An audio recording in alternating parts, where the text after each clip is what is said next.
Bermuda triangle, जिससे जुड़ी कहानियां आज भी वैज्ञानिकों के लिए एक सिरदर्द बनी हुई है। आपने भी बरमूडा ट्रायंगल के बारे में कुछ न कुछ जरूर सुना होगा। समुद्र में मौजूद वो मिस्टीरियस पॉइंट जहां पहुंचने के बाद अब तक 2000 से भी ज्यादा पानी के जहाज गायब हो चुके हैं। और सिर्फ यही नहीं, इस मिस्टीरियस पॉइंट की जद में न केवल समुद्र बल्कि हवा में उड़ते हवाई जहाज भी आते हैं, जिस वजह से यहां से गुजर करते हुए लगभग 200 से ज्यादा हवाई जहाज भी अब तक लापता हो चुके हैं। अब यकीनन जब हवाई जहाज और पानी के जहाज ऐसी जगह पहुंचकर लापता हो जाते हैं तो इनमें बैठे लोगों का भी कोई अता पता नहीं चलता है। ऐसे में इस मिस्टीरियस पॉइंट यानी कि बरमूडा ट्रायंगल के बारे में जानना वैज्ञानिकों के लिए काफी मुश्किल साबित होता है। लेकिन आज हम आपको एक ऐसी घटना के बारे में बताएंगे जिसमें एक इंसान ने बरमूडा ट्रायंगल के इस चक्रव्यूह से निकलकर अपनी जान बचाई थी। पिछले 25 सालों तक इस इंसान से इस हादसे को छुपा कर रखने को बोला गया था, लेकिन कुछ ही समय पहले बरमूडा ट्रायंगल में अपने साथ पेश आए इस हादसे को आखिर इन्होंने जग जाहिर कर ही दिया। तो चलिए दोस्तों, जानते हैं बरमूडा ट्रायंगल से जुड़ी हुई इस कहानी को अपनी आज की इस वीडियो में। यह कहानी शुरू होती है साल 1970 से। तारीख थी 4 दिसंबर। इस दिन बोनांजा बीच क्राफ्ट नाम का एक छोटा जहाज और उसका पायलट अपने साथ 2 पैसेंजर्स को लेकर एयरपोर्ट से मियामी तक की उड़ान भरना शुरू करता है। इस प्लेन में बैठे दोनों पैसेंजर्स में से एक बिजनेस टाइकून थे और एक उनका बेटा था, जो इस एयरक्राफ्ट में सवार होकर मियामी तक का सफर तय कर रहे थे, जिसकी दूरी पूरे 500 किलोमीटर की थी, जिसे पूरा करने के लिए इस एयरक्राफ्ट को 90 मिनट का समय लगने वाला था। इस दिन मौसम बेहद साफ था, दिन सुहाना था और प्लेन की रफ्तार 290 किलोमीटर प्रति घंटा की थी। ये एयरक्राफ्ट एक काफी अनुभवी पायलट उड़ा रहे थे, जिन्हें अब तक 600 घंटे का फ्लाइंग एक्सपीरियंस था। लेकिन उस दिन होने वाली इस घटना में पायलट का ये एक्सपीरियंस भी काम नहीं आया, क्योंकि ये हवाई जहाज जिसको उड़े महज अभी कुछ मिनट ही हुए थे, अचानक ही उड़ान भरते हुए एक गहरे काले बादल के सामने पहुंच गया था, जिसे देखकर पायलट काफी घबरा गया, क्योंकि पायलट सोच रहा था कि अब तक तो आसमान बिल्कुल साफ था, लेकिन अब ये काले बादल आखिर कहां से आ गए। इससे पहले पायलट कुछ सोच पाता, उसका एरोप्लेन इन बादलों के काफी करीब आ चुका था, इसलिए रास्ते को बदलने की गुंजाइश भी अब नहीं थी। दूर से काफी छोटे आकार का लगने वाला ये बादल एरोप्लेन के पास आने पर पायलट को काफी बड़े आकार का दिखने लगा। प्लेन के उस काले बादल के अंदर घुसते ही पायलट के आगे बिल्कुल अंधेरा सा होने लगा था और इसी तरह एरोप्लेन के अंदर भी ऐसे हालात हो जाते हैं कि मानो रात का समय हो गया हो। लेकिन केवल 30 सेकंड बाद ही एरोप्लेन उस काले घने बादल से बाहर की तरफ आ जाता है और इसके बाद पायलट और प्लेन में बैठे बिजनेस टाइकून और उनके बेटे चैन की सांस लेते हैं। इसी के साथ पायलट सोचता है कि उन्होंने बरमूडा ट्रायंगल जैसे मिस्टीरियस पॉइंट और उससे जुड़े किसी हादसे से खुद को बचाते हुए उसे पीछे छोड़ दिया है। लेकिन यह पायलट की एक बड़ी गलतफहमी थी, क्योंकि असली हादसा तो उनके साथ अब पेश आना था। जैसे ही प्लेन थोड़ा और आगे बढ़ता है, पायलट के सामने एक और घना और काले रंग का बादल आ जाता है। यह बादल पहले बादल के मुकाबले आकार में बेहद बड़ा था और इस एरोप्लेन के ही रास्ते में मौजूद था। इस समय हवाई जहाज की रफ्तार काफी तेज थी और हवाई जहाज लगभग 11,500 मीटर की ऊंचाई पर उड़ रहा था और अब तक 12 मिनट का सफर तय हो चुका था। लेकिन इस बार सामने आए बादल का आकार काफी बड़ा था और पायलट चाहकर भी इस बादल से किनारे होकर अपने जहाज को नहीं निकाल सकता था, इसलिए पायलट को उस बादल के अंदर से ही होकर गुजरना पड़ रहा था। पायलट की सोच थी कि जिस तरह से उसने पिछला बादल क्रॉस कर लिया था, उसी तरह से ये वाला बादल भी पार कर लेंगे। और इसी सोच के साथ पायलट अपने इस जहाज के साथ उस बादल के अंदर जा चुका था। लेकिन बादल के अंदर पहुंचने के बाद पायलट के लिए बाहर का कुछ भी देख पाना बहुत मुश्किल हो रहा था, क्योंकि इस जहाज के सामने बिल्कुल अंधेरा मौजूद था। थोड़ा अंदर पहुंचते ही उस गहरे बादल में बहुत ही तेज बिजलियां चमकने लगी थीं। बिजली की गड़गड़ाहट इतनी तेज थी, ये एरोप्लेन में मौजूद पायलट और उसमें बैठे पैसेंजर्स बुरी तरह से डर गए थे और बिजली की गड़गड़ाहट की वजह से उनका प्लेन भी काफी डिसबैलेंस हो रहा था। ये बादल इतना घना और खतरनाक था कि बाहर का मौसम तो तेज धूप का था, जबकि बादल के अंदर धूप की एक किरण तक नहीं पहुंच रही थी।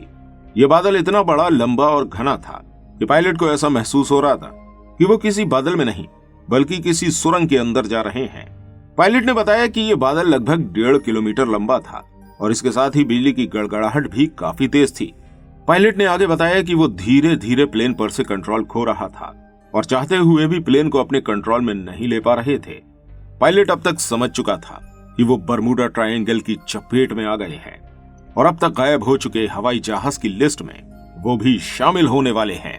अब तक इस जहाज को घने और काले बादलों में घुसे हुए 25 मिनट से ज्यादा का वक्त निकल चुका था, लेकिन ये बादल अभी भी लगातार बना हुआ था। इसके अलावा पायलट भी अपने इस जहाज को दिशा परिवर्तन करके बादल के बाहर नहीं ला पा रहा था।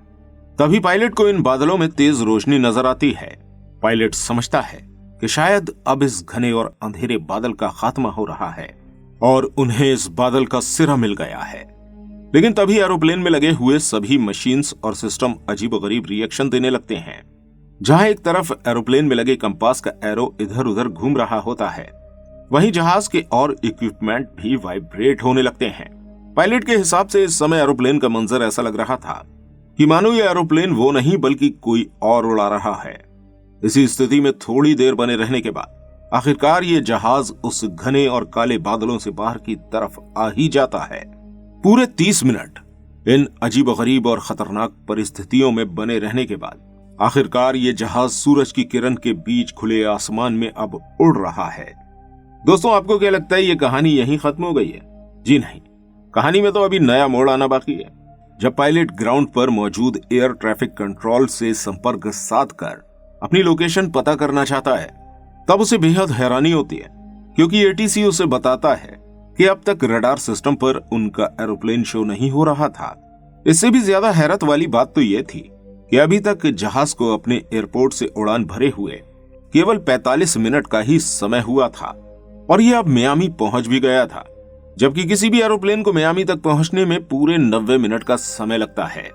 केवल 45 मिनट में इस जहाज के मियामी तक पहुंचने के बाद पायलट के साथ साथ मियामी के एटीसी वर्कर्स भी काफी हैरान थे। एयरक्राफ्ट के मियामी एयरपोर्ट पर लैंड करने के साथ ही मियामी एयरपोर्ट का एक कर्मी और पायलट दोनों मिलकर सबसे पहले एयरक्राफ्ट का फ्यूल चेक करते हैं, जिसे देखकर पायलट के साथ साथ वो कर्मी भी चौंक जाता है, क्योंकि एयरपोर्ट से मियामी तक के सफर को तय करने में लगने वाले ईंधन का केवल आधा ईंधन ही अभी तक खर्च हुआ था। अब यहाँ एटीसी कर्मी के साथ साथ खुद पायलट भी काफी हैरान थे कि वो दूरी जो किसी भी कीमत पर 90 मिनट से कम में तय नहीं की जा सकती है, उसे बोनांजा क्राफ्ट केवल 45 मिनट में कैसे तय कर सकता है, जबकि इस एयरक्राफ्ट को 290 किलोमीटर प्रति घंटे की रफ्तार से अगर ज्यादा भी उड़ाया जाता है तो भी एयरक्राफ्ट 500 किलोमीटर की दूरी को 1 घंटे से भी कम समय में यानी कि 45 मिनट में तय नहीं कर सकता था। उस पर इसका फ्यूल भी आधा ही खर्च हुआ था।